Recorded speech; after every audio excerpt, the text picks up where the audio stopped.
Okay, we'll have to do it the old-fashioned way by paper, so, all right, let's dive in. All right, thanks, Mayor. We have one interview for advisory committee position for the Open Space Advisory Committee. Frank Parker is here. We moved the interview to the beginning because he's got a commitment he has to get to, so we thought we'd do his interview first. So, Frank. Very good. You want to introduce? Welcome. Come on up and just give a quick introduction of yourself. Thank you very much for your interest. Hi, everybody. Radio check? Yeah? You're on.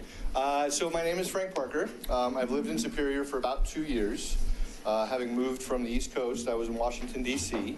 I am an employee of the federal government and have been for about 10 years. And my job actually is to work on a science program in the Gulf of Mexico where I spend Deepwater Horizon penalty funds. Remember the oil spill back in 2010? My job is to spend their money on ecosystem science in the Gulf of Mexico. I find myself in Colorado as a marine scientist because of my wife, and that she actually came out here and got a job working in drought. She does early warning and mitigation for drought for NOAA. And my boss let me move out here and do my job remotely, basically. I'm very active and outdoorsy as a guy in general. I always have been. I grew up in South Florida, and I used to be a guide in the Florida Everglades and participated in hundreds of beach cleanups and activities like that. I was approached by a current member of the Outdoor Space Committee about serving. She thought I might be a good fit, and that's what brings me before you now. I've never been involved in town politics or town activities or committees or anything of the like. But I am interested to learn more and kind of dive in, and thought this might be a good place to start. Great. We appreciate your interest. Yeah. And we'll take a question or two from board members. Frank, thanks for your interest. I happen to be the liaison to the Open Space Advisory Committee, and I just wondered, have you watched any of their meetings on Cable Channel 8? Or not one. Not even, have you come to a meeting? No, I have not. You might want to think about that. Well, I mean, I'm not trying to discourage you, but you know, the committee doesn't have anything to do with marine biology. This I know.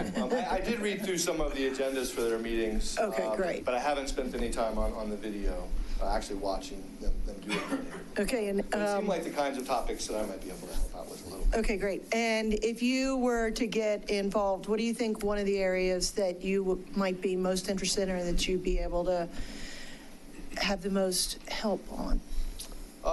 Probably bringing fresh perspective to questions. I haven't been in the community that long, and so I'm not wedded to any of the history or discussions that have predated my arrival. And since I come from a large bureaucracy in my day-to-day life, I understand how to navigate that and how to ask the right questions and sort of offer perspective in a way that hopefully folks can hear. Specifically, though, I don't know that I necessarily have an answer just yet as to what area within the open space world I would get most involved in. I do have a 7-year-old, and so I have become an expert in our parks. Okay. So I certainly might have some thoughts there. And one additional question. How long were you in Washington, D.C.? About 10 years. Are you a Nationals fan? No, not even a little bit. You're out. No, I'm a Braves fan. I grew up in South Florida, and when I was a kid, there were no Marlins. And so I became a Braves fan because they were on TV every day. And then when I was about 5 or 6 years old, I got a signed ball from a guy named Dale Murphy. He was a Braves star back in the 80s and 90s. And so I've been a lifelong fan. All right. Well, welcome to Superior. Yeah, cheers. Thank you. Hi, Frank. Thanks for applying. Just for full disclosure, Frank's daughter and my son are actually really good friends in school. And Frank and I have crossed paths on the trails, actually on the Mayhawker Single Tree Trail. You were riding up the hill and I was riding down the hill, and we rode past each other. So one of the things that we're going to consider tonight, Frank, is the naming of the new trailhead. Yep. Just up the road. So that's your last agenda item. Yeah, so that's one of our agenda items tonight. So do you have any thoughts on the name for that trailhead? I don't. I saw the leading one in the list was Kite something.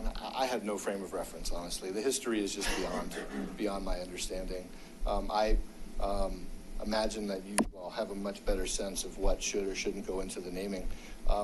Are you considering naming it after a person or an activity, or what's the origin of the kite? It was kite something, right? It was number one on the list? Yeah, the kite route was the original. It was shaped like a kite, the Oh, right on. mining route back in the day. Yeah. We have several names under consideration, so that was a recommendation from OSAC. Yeah. And then the Historical Commission had recommended Ackland Morgan as two names of prominent citizens who lived here. Got it. Yeah. Yeah, I'm a big fan of wildlife, so I prefer to name trails after animals and birds and things like that. But that's me. That's me. I notice a lot of places around town where people are identified and memorialized with benches and trees and stuff like that, and I think that's a terrific idea. But yeah, so that's my own personal preference. But I like the kite idea, the historical perspective. That sounds good. Okay, thank you.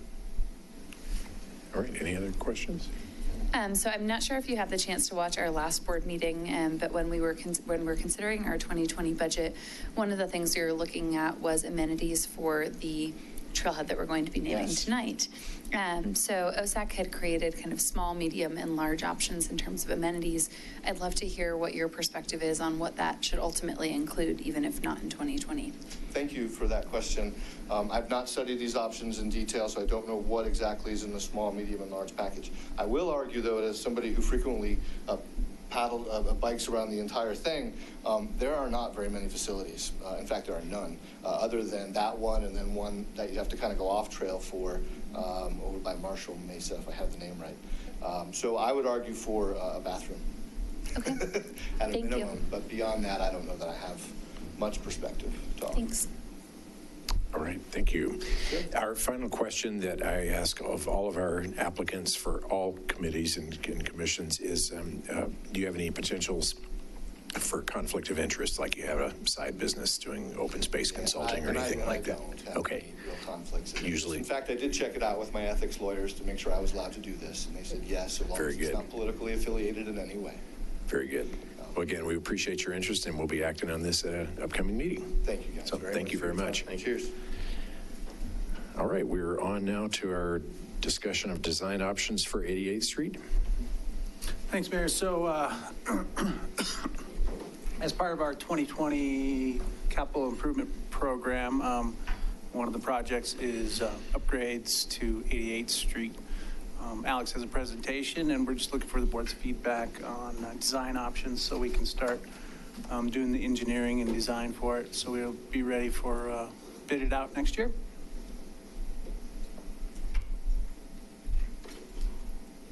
If I can get the...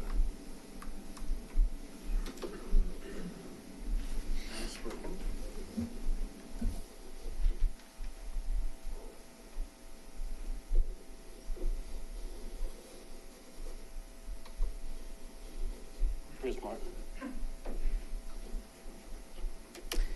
I'll go ahead and start here. So the purpose of tonight's work session, Alex Arenello, Public Works Director. The purpose is to look at various design options for reconstructing 88th Street. As you know, we have a budget request item in for 88th Street. We actually had it in last year. The condition of the pavement is very poor and it's been falling apart. We've been waiting for the adjacent land development to proceed through the process, but that hasn't happened yet. And so we feel that we need to make some improvements. And so we come to you tonight to discuss several options for improving 88th, and we've had discussions with various individuals. We've had discussions with Excel, and they've removed their power line on the east side of 88th Street. So we need to move forward, and we'd like your input because we really haven't talked about whether we should build 2 lanes or 4 lanes or some hybrid alternative. So with that in mind, tonight we'll talk about what 88th Street is classified at and some traffic projections. On the transportation plan, it's classified as a minor arterial, connects Rock Creek Parkway on the south with Dillon Road on the north, and it's important not only to Superior, but Superior to Louisville and access to the Monarch Schools and Vista Hospital. On the west side, we've already made improvements as part of the Rock Creek Ranch development. We added a curb gutter and sidewalk along the west side. You got another one? Thanks.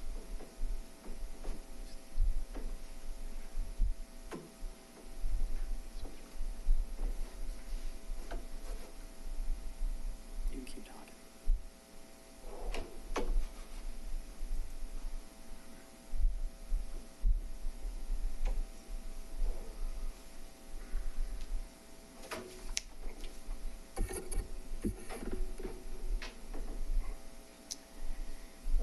But on the east side of 88th Street, it still has a rural section.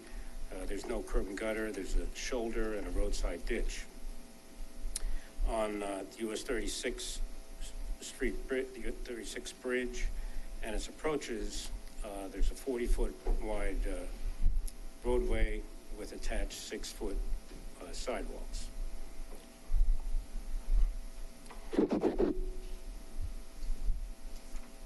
88th Street along in the Superior, on the Superior side, lacks left turn lanes. And we used to have the intersection with Waldona, and we have the intersection with Shamrock, so there's no left turn lanes, and that's been those two intersections were high crash locations. I think we had 16 accidents in the last 7 or 8 years at those two intersections, most of which were left-turning vehicles that sit in the roadway, and following vehicles usually have rear-end intersections because they can't get around the left-turning vehicles.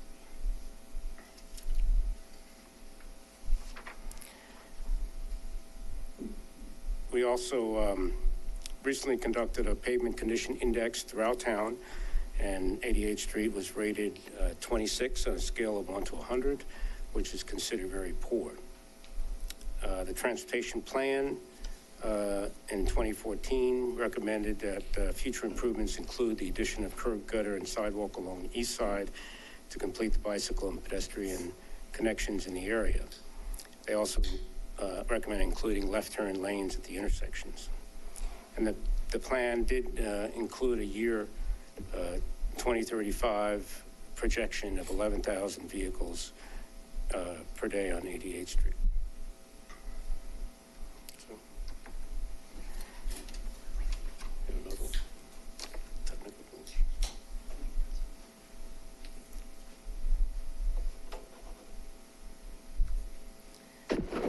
Traffic volumes in your packet. You have in the cover memo. It has a graph of traffic counts that have been conducted over last several years. In 2005, the traffic count was 7,800 vehicles per day. In 2010, it was 8,300 vehicles per day. In 2015, it was 10,388 vehicles per day, but that was done during the DDI construction, so there may very well have been some diversion from McCaslin over to 88th.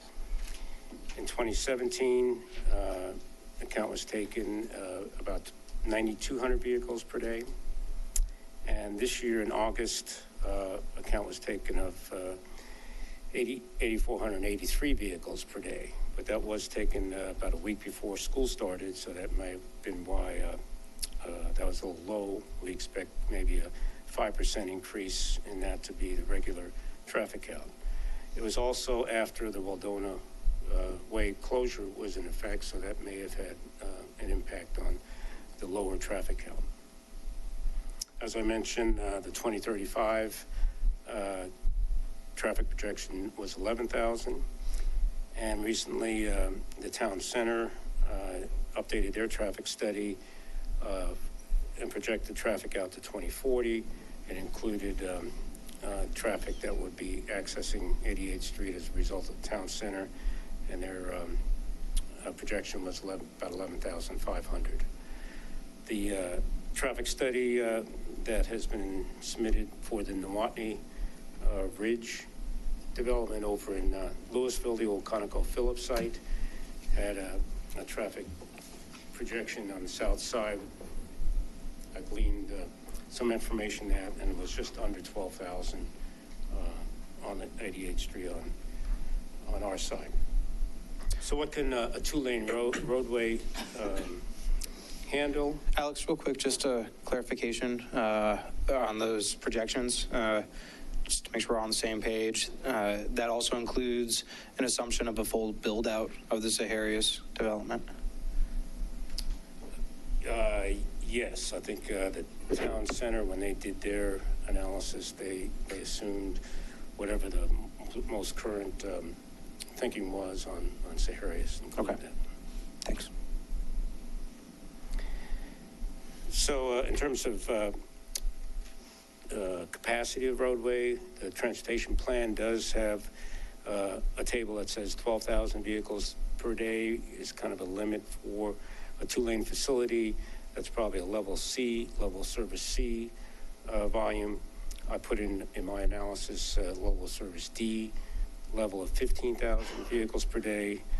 If you want to go up to level service E, and maybe 20,000 vehicles per day. So that's kind of the limits. I also provided a graph showing hourly volumes from the 2017 count, and it looked like it was just under 1,000 vehicles per hour in the PM peak period. In the AM peak period is about 900 vehicles per hour, and the level service D capacity would be about 1,500 vehicles per hour. And you can also see in that graph, most of the hours of the day are well below those levels. So it's really the two peak hours where you're getting up towards 1,000 vehicles per hour. Alex, one of the challenges I have with the projections is trying to compare it to other roads. So the only other sort of heavily used road that I know that's one lane is McCaslin from Rock Creek Parkway down to Colton. And, do we have the similar sort of forecast or peak data? Because, we do have some dedicated turning lanes for the majority, though. If it's at 12,000. It's two lanes, and there are turn lanes at all these side intersections. And the count for that, I think, was 11,000 in 2010, and we didn't have one in 2015. But if you look at other counts in the area, it looks like traffic is growing about 15% on McCaslin. So you would have a traffic count today of about 12,500 on that section of McCaslin. We get well over 1,000 vehicles per hour in the peak hour. So if you're familiar with that how that operates, you can tell what the capacity. We're not quite at capacity. We're not breaking down on that facility. It also has a higher speed, which may provide a little bit more capacity. Okay. So that gives you a feel of. We're certainly not at 12,000. Your comment around 12,000 got me worried that we're going to probably have to start looking at expanding McCaslin sometime in the near future. Right, and in terms of McCaslin, this goes way back. When we looked at, we have some real issues about expanding McCaslin south of Colton. As you go to 128, we have some real, as you go up the hill, there's some real issues expanding that. And so the board's policy for many years has been, we want to do everything we can to keep McCaslin as a two-lane facility, at least to Colton. And we really haven't looked at, between Colton and Rock Creek Parkway, expanding that. But the traffic volumes are about 3,000 vehicles per day more on the section between Colton and Rock Creek Parkway. Okay, thanks. So if you want to start thinking about 4 lanes, if we were to do 4 lanes on the stretch of 88th from Shamrock up to CDOT right away, it's not going to really be a great benefit unless you do several things. First, south of Shamrock, you would have to provide 4 lanes down to the roundabout, and there may have to be some modifications of the roundabout approach there to make 4 lanes work. To go over the US 36 bridge, and the bridge and the approaches are about a quarter mile long. You would have to get 4 lanes over the bridge, It's difficult right now with the width of the bridge. It's 40 feet wide, and you need, you know, minimum of 44 feet, maybe a little wider when you have, you know, when you want to have some separation between traffic going in each direction with a 4-lane roadway. So that would be difficult. You could take a sidewalk or both sidewalks off the bridge and build an adjacent pedestrian bridge to provide pedestrian facility as a way of not having to widen the bridge. How much would that cost? Well, I mentioned, I looked at widening the bridge could be, I don't know, $8 or $10, $12 million. An adjacent ped bridge could be $3 to $5 million. The kicker in all that is that we have to deal with a different agency. Plenary Roads, you know, maintains US 36. They have toll revenues, and anytime you're working in that right of way, they could exact a very fairly high cost to do that. So those are ballpark estimates. I really haven't gone very far with that, but maybe, you know, the bottom end is maybe $3 to $5 million for adjacent ped bridge and maybe taking a walk on one side off. And then finally, to make them work on the Louisville side, you'd have to widen to 4 lanes from, you know, from the bridge up to Dillon Road to make sense. And the traffic study for the Montney Ridge did recommend that. The staff, we've had discussions with the staff about that. They weren't very keen on widening 88th on that side. They did, I think, support maybe a 2 lanes northbound from the Montney Ridge's access point up to Campus Drive, and maybe 1 lane southbound. So you have kind of a continuous lane, at least on the east side. So those are the implications here in terms of the options that we've identified, and we've identified 3. There are actually several others. You could just reconstruct or get by another year, another couple of years, but by trying to preserve what's out there now. We didn't think that would be what the board wants to do. I think we want to move forward with a permanent solution. So we looked at one option would be a 2-lane option that would really implement the transportation plan. And by the way, common to all 3 options are several things. First, we would have a median, either raised or paved.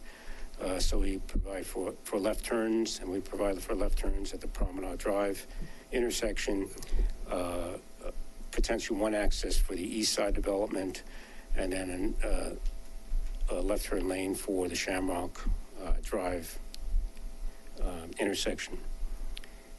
We wouldn't change any improvements on the west side. We have curb and gutter, we have walk. We wouldn't make any changes on that side. We'd reconstruct a full depth reconstruction of the existing pavement.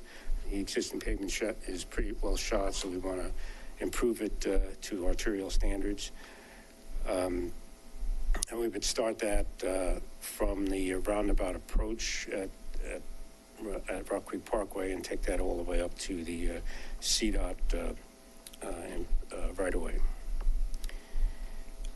Installation of storm pipes and water lines to serve the east side development. Again, this is something the board has to give us direction for. You're not, you know, you'll be having a land use application come before you. We don't want you to approve it, but if we're going to, something may happen on that side. We want to be prepared for it. We don't want to come back and tear up a brand new road to put storm pipes. We need storm pipes, water line, and sanitary sewer extension from the west side to the east side. So we'd recommend doing that at this time and have them in place. And if there is a development approved on the east side, that development would reimburse the town for those improvements. And then we've been planning the US 36 bikeway extension, and we've been planning it along US 36, and our plan now is to take it along the east side of 88th Street. So if we had the right of way to construct a 10-foot wide trail on the east side. Also included a 5-foot bike lanes on both sides of 88th Street. So the 2-lane section would be one travel lane in each direction with a 14-foot wide paved median, 5-foot bike lanes on each side, curb gutter and parkway strip. And if we had the right of way, we would provide 7-foot parkway strip on the east side and 10-foot wide multi-purpose trail. Cost estimate for that is just under $3 million. Now, one thing we could do if nothing happens with the east side development, we think we can build that 52-foot section within the existing right-of-way. Existing right-of-way is 75 to 80 feet, including the buffer strip on the west side. So there might be a possibility of getting that 52-foot section in. It may have to be a little bit narrow, and we couldn't narrow the median to get it all in existing right-of-way. That would mean we can go and blow, don't have to worry about the development. If they come in, maybe they build the trail, and so we get our section done and get a usable section in and not have to wait around for that development. So that's one possibility. So Alex, in the slide that's option 1 to 2 well, call it $3 million. That's the one that's in the budget for $2 million, sort of the Nose to Harrius model, right? So, right. And I get it. You know, the budget numbers were put together months ago, and that was from Shamrock to the CDOT right away. So now we've expanded it back to Rock Creek Parkway. Right. Okay. So we're at basically at least another $1 million on top of what we were thinking before. Right. Okay. And I think we could have some cost savings from that $3 million if we just don't worry about anything on the east side. We still do utilities, but I have street lighting in there. Okay. I have the parkway strip that we would be developing. So there would be some savings from $3 million if we just decide to build in the existing right-of-way with these improvements. There it is. There it is. You can operate from there? Okay. So option 2 would be acquiring right-of-way or getting it dedicated on the east side. So we'd have a 108-foot right-of-way. We'd need a 52-foot wide roadway that would be 1 lane in each direction, center median, and bike lanes, curb gutter, and the trail on the east side. And here's where we would leave a very wide buffer, 23-foot wide buffer, to provide for eventual 4-laning if we ever want to do it. And then we build a 10-foot wide concrete trail. That cost estimate is just under $3.2 million. The other thing about having that buffer, if there's development on the east side, we'd have a nice setback from high volume arterial. So it may make some sense to do that. Am I operating it? Are you? So option 3.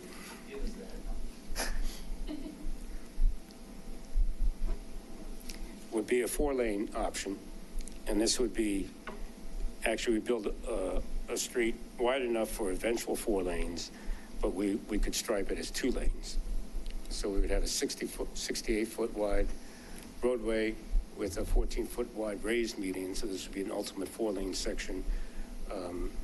Raise the and landscape the median, curb gutter, and a 7-foot wide parkway strip along the east side, a 10-foot wide multi-use concrete trail on the east side.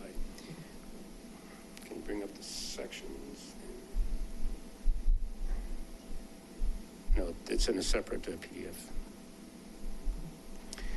So we'd have a 4-lane section, but what we could do in the interim is stripe it for a 12-foot lane in each direction, a buffer strip, and then a bike lane. So we would have a buffered bike lane along that stretch.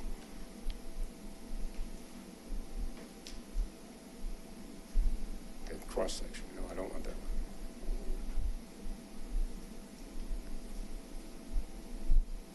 There we go. And if you can zoom in on that. Asking a lot. Okay, that's good.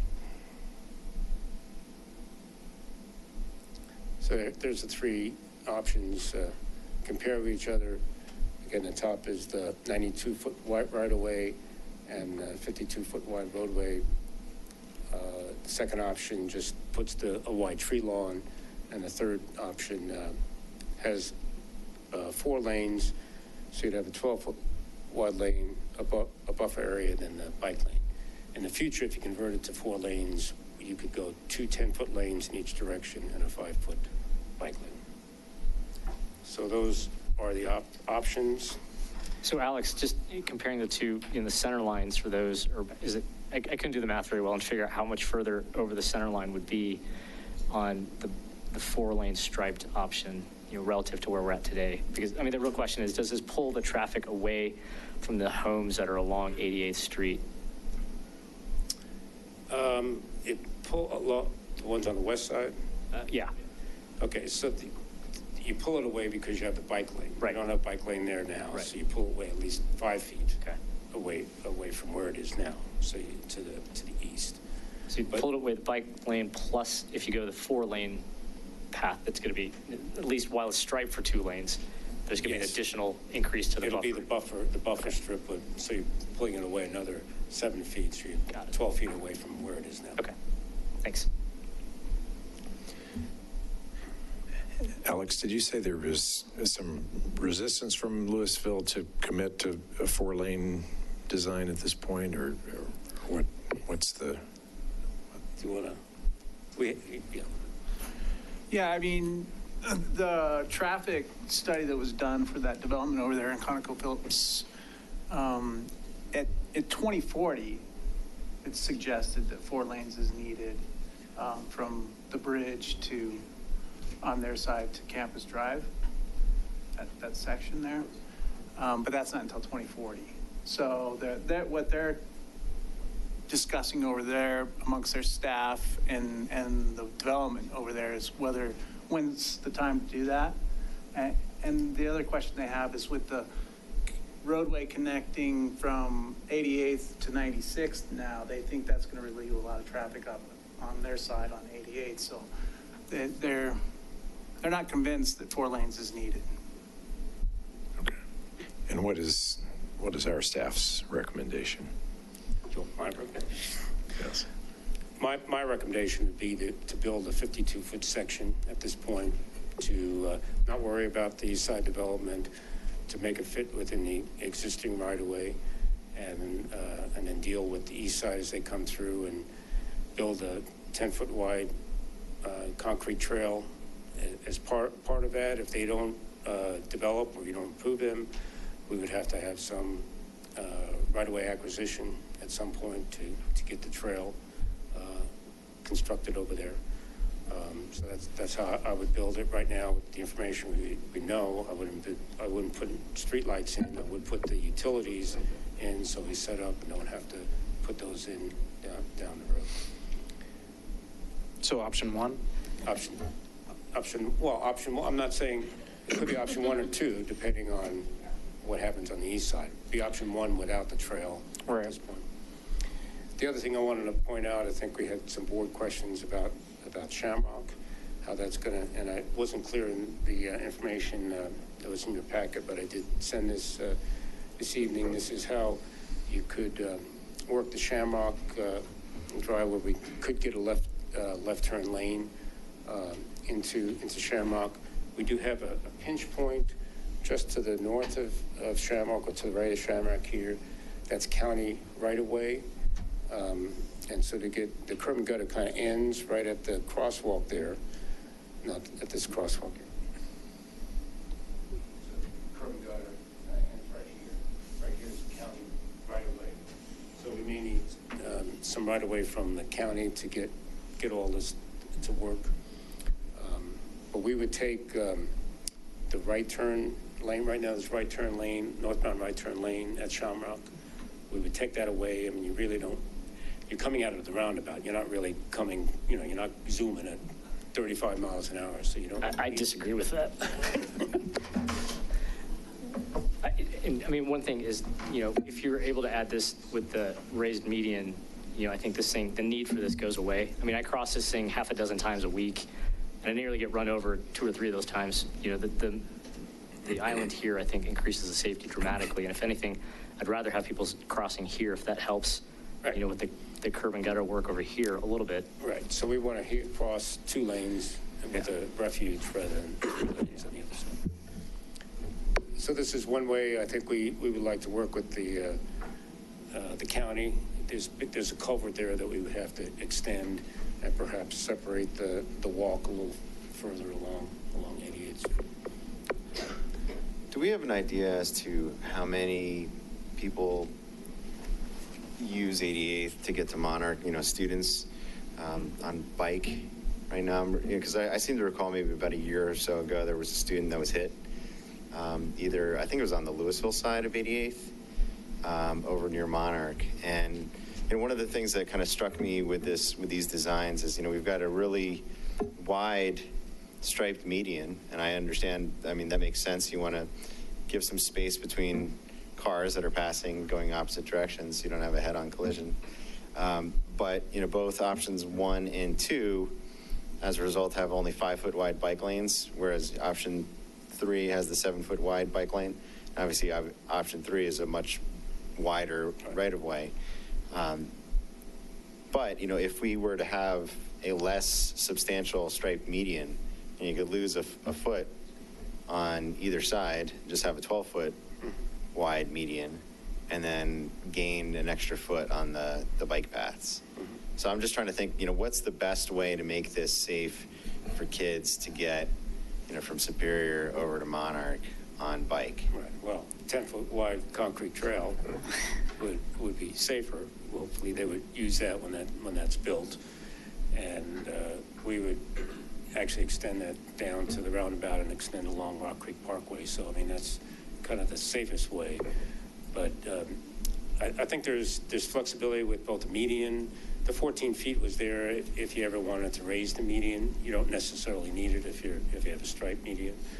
There's also some flexibility with the lane widths. Instead of 12-foot lanes, you could have 11-foot lanes and maybe a wider bike lane. So there's some flexibility in all those that we can look at, and especially if we're lacking right of way, how do we get all that to work?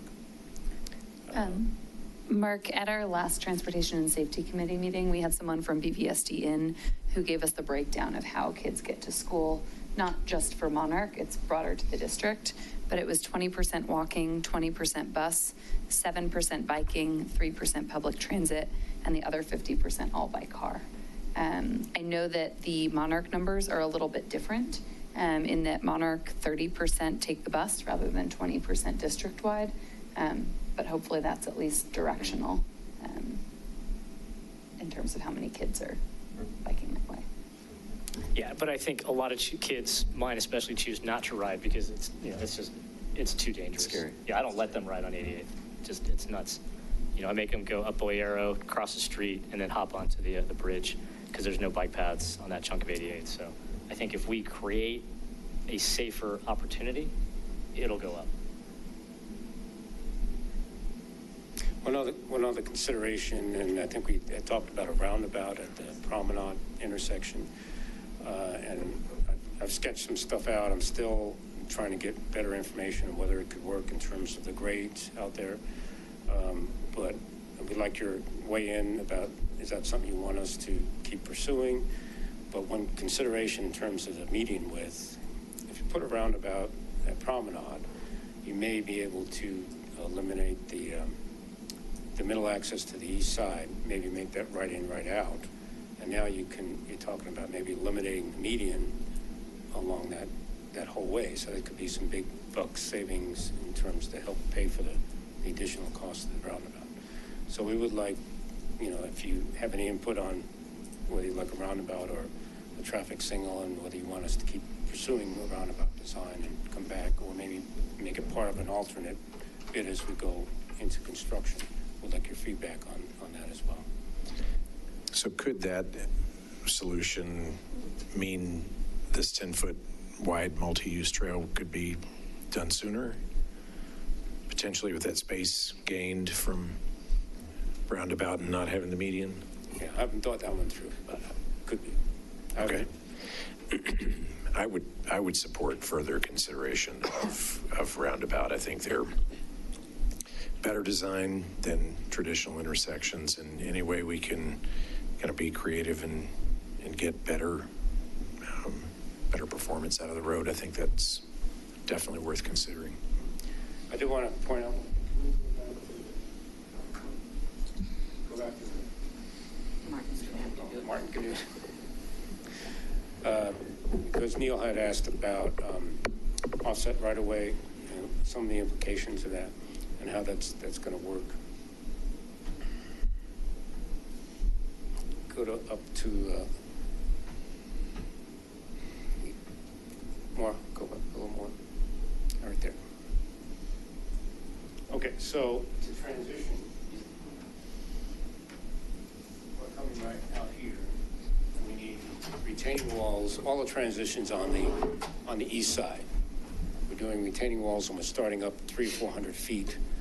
So we're taking a bunch of trees out on that side to create the left turn lane and the transition. Whether all those would go out with a roundabout, we would have to see, but and the roundabout may end up being over here, maybe more on the east side than on the west side. So those are all things that we're developing through, and before we go much farther with that, we'd like feedback on the roundabout. So I'll agree with the mayor.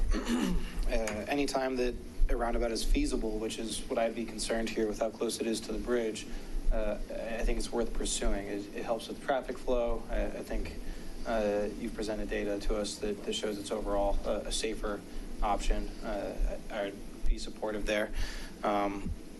In going through your other options that you've presented to us tonight, in my review and my weighting, I think what I'd be interested in is making sure that we are being cognizant of how much these costs are, but making sure we're planning for the future. I see that based off our projections that we're not necessarily going to get all the way up to the level of service D, even by 2040, but we do see that it's kind of that reverse bell-shaped curve, and we've got those peak hours. I think it's important that we plan for some type of future expansion to 4 lanes and not pen ourselves in. Alex, it kind of sounds like we still have that possibility if we do option 1, but as I was reviewing, it looks like option 2 fits that bill a little bit better. That's right, and I think what I would do is build a 52-foot section, and then just wait on what happens on the east side, and get that wide buffer, and provide for future 4 lanes if they come in. If they don't come in, we could acquire that right away at some point, and if we ever need the 4 lanes.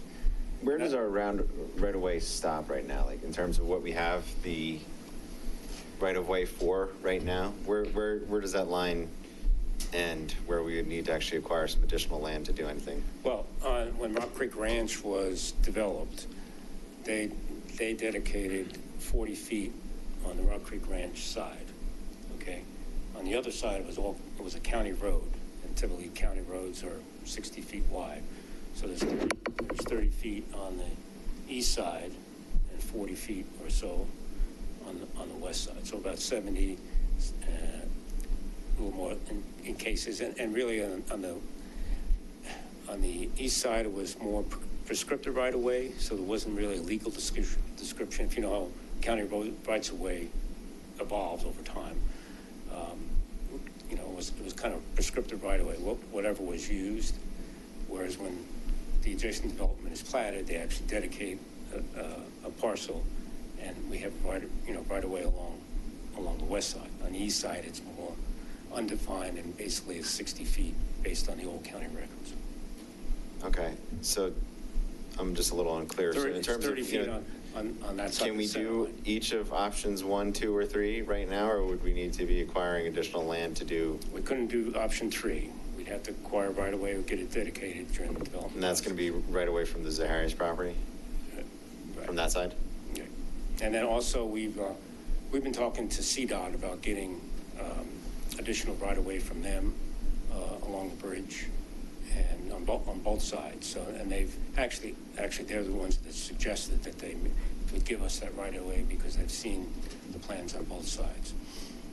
We do, and then there's the county parcel that may need an acquisition there.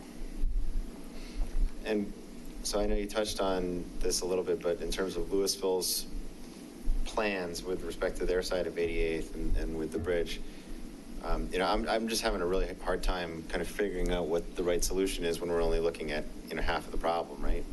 And it seems like we should be working collaboratively with Louisville on trying to figure out, well, if they're going to be doing a 4-lane road, we should be doing a 4-lane road. And if we're doing a 4-lane road and they do a 2-lane road, that kind of is defeating the purpose of this exercise. We should really be figuring it out collectively. On And I their understand plans, we're budgeting and they just adopted a transportation master plan, and it's 2 lanes.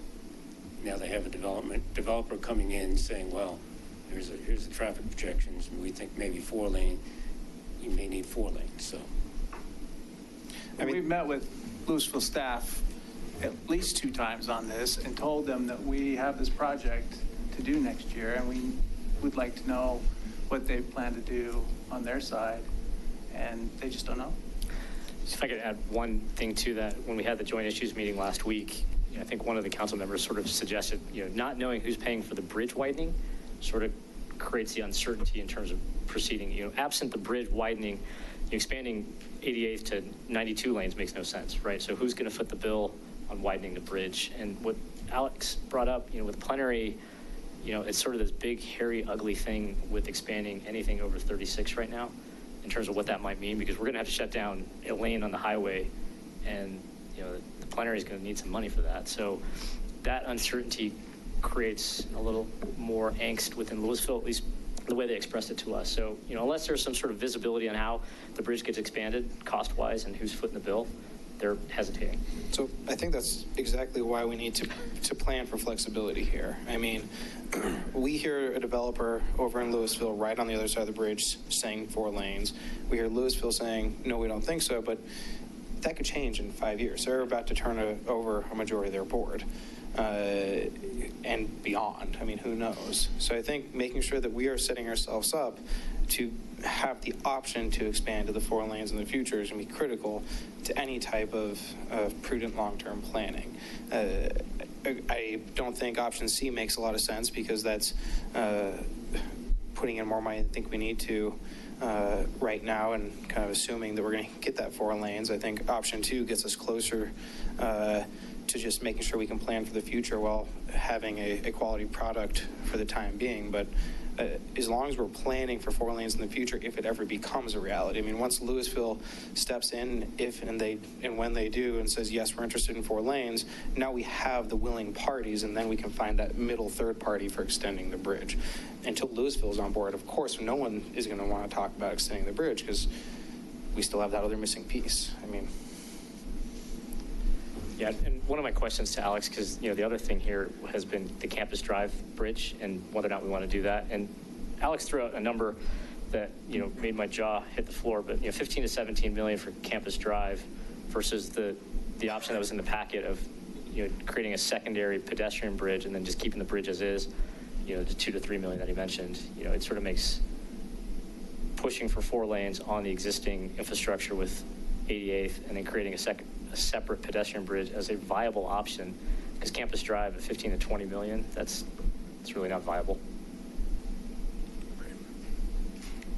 Alex, or go ahead. I guess my thought with kind of planning for the future and recognizing that, you know, Louisville isn't sure what they want to do, it seems if we plan for 4 lanes, that kind of enables us to, with a straight face, when we're talking in the future about expanding 88th on the Louisville side and expanding the bridge, that, okay, well, we've already gone down that path, rather than if we, you know, build a 2-lane road right now, and then all of a sudden, you know, 5-10 years down the road, we've got a different board here, there's a different city council in Louisville, and they say, okay, well, we want to expand this to 4 years. The board at that point in time might say, well, we just rebuilt this thing 5 years ago, and we spent a lot of money on it. We built it for 2 years, and we're not going to contribute to the bridge widening. And so I think the way we need to look at the problem is, what do we really want, right? If what we want is to just rebuild the road as 2 lanes and, you know, live with that, you know, size of a road, that's fine. But I think that we should assume that it's not going to expand beyond that. It's going to be that. Whereas, you know, if we're looking to expand the bridge and expand 88th, I think we sort of need to make that decision now and plan for it. At least that's the way I look at it.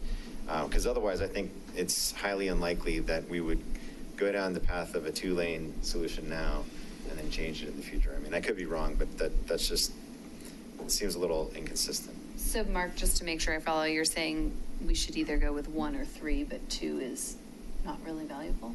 No, I said option 2. No, 2, okay.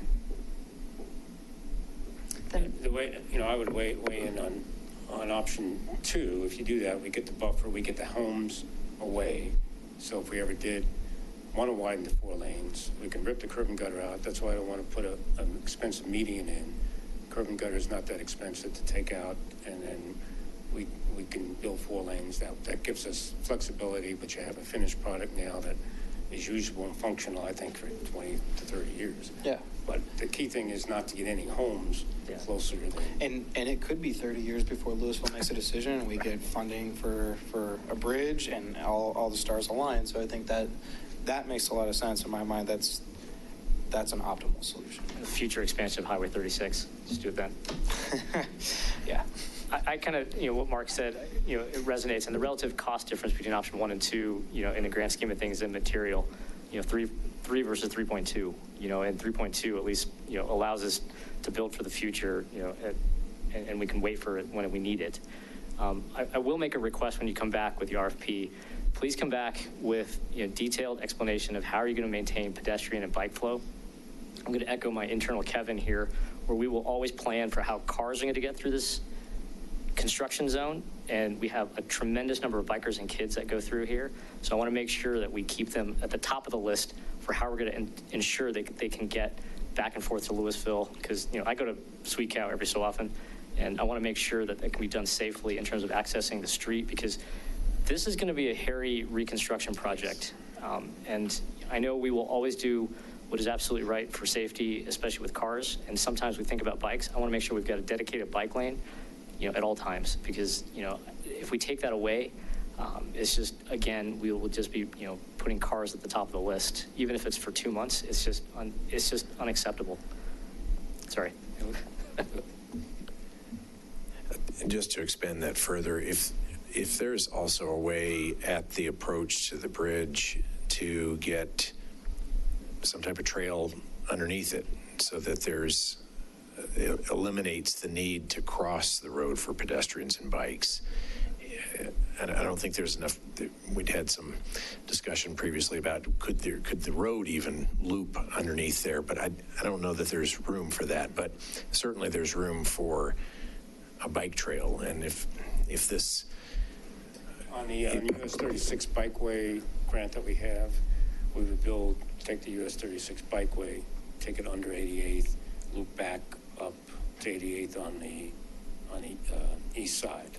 So that connection would be made, so you can get to the bikeway without having to cross. Okay. the roadway. Whether that helps. So that's coming. That's coming anyway. Okay. Yes. Good.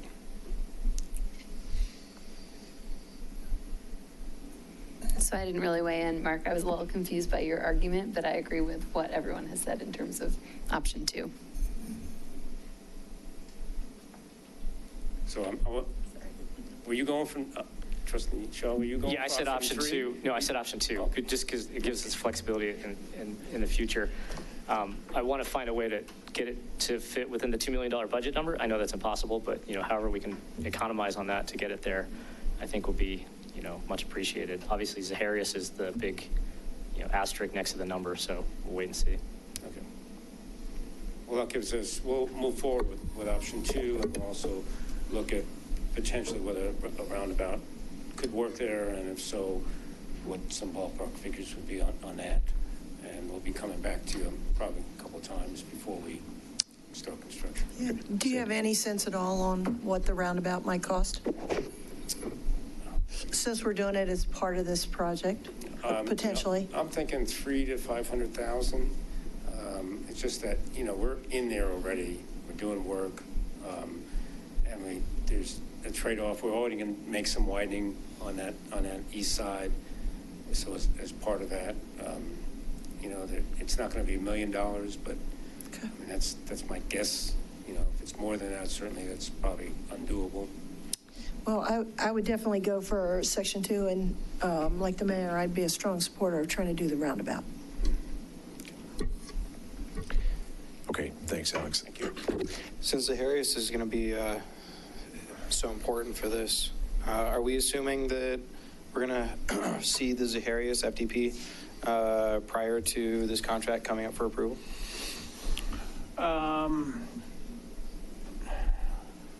The goal is to have that before the Planning Commission and Board in the first quarter of next year. That might push a little depending on their responses to our comments, which. Okay. Okay. We appreciate members of the public coming tonight to hear this presentation. If we typically don't have time for public comment during work sessions, but we'll be starting the regular meeting here shortly and invite you to stay for the regular meeting and speak at public comment to any comments that you'd like to make, or send us follow-up emails. And certainly this is just the start of the discussion, and would welcome people's comments as we go through all the different considerations. But I think that is it for our work session this evening. Anything else before we adjourn and then come back in about 3 minutes? Okay, we're adjourned. We'll be back at 7 o'clock.